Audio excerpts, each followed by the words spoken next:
Sir sir sir ఆంగ్ల పింగ్లా ఎక్కడ sir? నేను వారి మేనేజర్ని. మీకేం కావాలి? ఓ తెలుగు మాట్లాడుతున్నారే, వారికి కూడా తెలుగు వచ్చా అండి? నేర్పించాం. అసలు మీకేం కావాలి? వారి దర్శనం కావాలి. వీల్లేదు. బావయ్య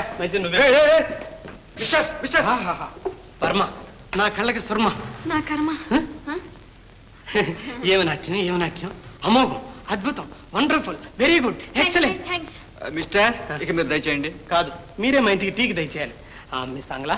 కాదు, నా పేరు అంగ్లా కాదు, Pingla. Pingla. Yes, Pingla. Very good, అందాన్ని తగ్గపారు. మీరు తప్పకుండా మా ఇంటికి వచ్చి టీ తీసుకోవాలి. మిస్టర్, ఏమిటండి ఈ గోల? గోల కదయ్యా, అందాల గలగల. మీరు టీకి వస్తానంటేనే కానీ నేను కదలను. బాబాయ్. ఒక పని చేయండి, రావడం మాకు కష్టం. ఎల్లుండి ఉదయం ఏకాదశి, మీరు ఇక్కడ రండి, మంచి చైనా టీ ఏర్పాటు చేస్తాను. నిజంగానా? Thank you. తప్పకుండా వస్తాను. ఎల్లుండి ప్రొద్దుట ఏకాదశి. మంచి ముహూర్తమే అమ్మాయి. విశాఖపట్నం.